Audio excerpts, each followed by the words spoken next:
नमो बुद्धाय। जय भीम साथियों, स्वागत है आपका एक नए और महत्वपूर्ण वीडियो के साथ। तो आज के वीडियो को करते हैं शुरू। 6 दिसंबर 1956 महामानव डॉक्टर बाबा साहेब अम्बेडकर का महापरिनिर्वाण हुआ था, लेकिन उसके पहले दिन 5 दिसंबर 1956 को क्या हुआ था और उनकी मौत कैसे हुई थी, ये हम आपको आज बताने का प्रयास करेंगे। तो आप इस वीडियो को पूरा देखिए, आपको पूरा समझ में आएगा कि आखिर क्या हुआ था 5 दिसंबर के उस रात, जब बाबा साहेब ने जैन धर्म के नुमाइंदों के साथ बातचीत में मशगूल थे तो डॉक्टर मालवणकर मुंबई के लिए रवाना हो गए। जैसे कि माई साहेब ने अपने किताब में लिखा है कि डॉक्टर मालवणकर ने मुंबई जाने के लिए बाबा साहेब से इजाजत ले ली थी और वो हवाई अड्डे रवाना हो गए। हालांकि चांगदेव खैरमोड़े ने बाबा साहब की जीवनी में लिखा है, जब डॉक्टर मालवणकर मुंबई के लिए रवाना हो रहे थे तो उन्होंने बाबा साहब से एक लफ्ज भी नहीं कहा। बाद में जैन धर्म के प्रतिनिधि मंडल ने भी बाबा साहब से इजाजत लेकर विदा ली।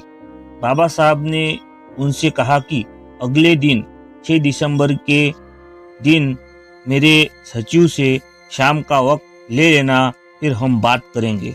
उसके बाद बाबा साहब ने मन में ही बुद्धं शरणं गच्छामि का पाठ करना शुरू कर दिया।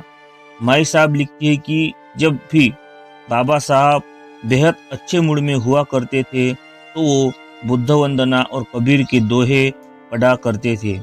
कुछ देर के बाद जब माई साहब ने ड्राइंग रूम में झांका तो देखा बाबा साहब नानकचंद रत्तू को रेडियोग्राम पर बुद्ध वंदना का रिकॉर्ड बजाने को कह रहे थे। उसके बाद रात के खाने के वक्त बाबा साहब ने थोड़ा सा खाना खाया। उनके खाने के बाद माई साहब ने खाना खाया। बाबा साहब माई साहब के खाना करने का इंतजार करते रहे। उसके बाद उन्होंने कबीर का दोहा चलो कबीर तेरा भवसागर डेरा बड़े सुर में गाया। बाद में छड़ी का सहारा लेकर वो बेडरूम की तरफ चल पड़े। उनके हाथ में कुछ किताब भी थी। बेडरूम की तरफ बढ़ते हुए ही बाबा साहब ने अपनी किताब द बुद्धा एंड हिज धम्मा की प्रस्तावना की, एक कॉफी और एस एम जोशी और आचार्य अत्रे के नाम लिखी चिट्ठी भी सौंपी और नानकचंद रत्तू से कहा कि वो ये सब उनकी मेज पर रख दे।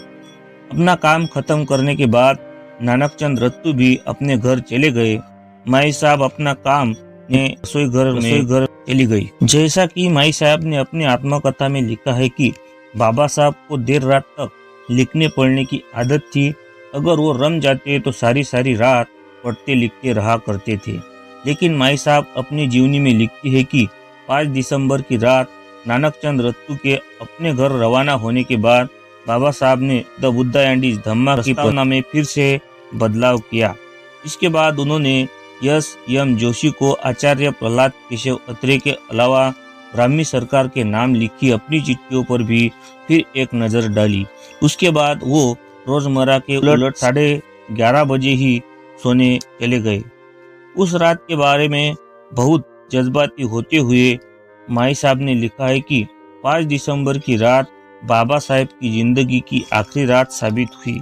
6 दिसंबर की सुबह जिसकी शुरुआत सूर्यास्त से हुई थी। 6 दिसंबर 1956 को माई साहब रोज की तरह सुबह उठी। चाय बनाने के बाद वो ट्रे लेकर बाबा साहब को जगाने उनके कमरे में गई। उस वक्त सुबह के 7:30 बज रहे थे। माई साहब लिखती है, मैं जैसे ही कमरे में दाखिल हुई मैंने देखा कि बाबा साहब का एक पैर तकिए पर पड़ा था। मैंने बाबा साहब को 2 या 3 बार आवाज दी, लेकिन उनके बदन में कोई हरकत नहीं हुई। मैंने सोचा कि वो गहरी नींद में सो रहे हैं, तो मैंने उन्हें हिलाया और उन्हें जगाने की कोशिश की। और इसके बाद माई साहब ने डॉक्टर मालवणकर को फोन किया और पूछा कि अब क्या किया जाना चाहिए। डॉक्टर मालवणकर ने उन्हें बताया कि वो बाबा साहब को कोरामाइन का इंजेक्शन दे, लेकिन तब तक बाबा साहब का देहांत हुए कई घंटे गुजर चुके थे, इसलिए वो इंजेक्शन भी नहीं दिया जा सकता था। माई साहब ने सुदामा से कहा कि वो जाकर नानकचंद रत्तू को बुला लाए। सुदामा कार लेकर गए और नानकचंद रत्तू को उनके घर से बुला लाए। उसके बाद लोगों ने बाबा साहब के बदन की मालिश करनी शुरू कर दी। किसी ने मुंह से सांस देने की कोशिश की, लेकिन कोई तरकीब काम नहीं आई। बाबा साहब ये दुनिया छोड़कर जा चुके थे। नानकचंद रत्तू ने बाबा साहब के करीबी अहम लोगों को फोन करके बाबा साहब के निधन की जानकारी दी।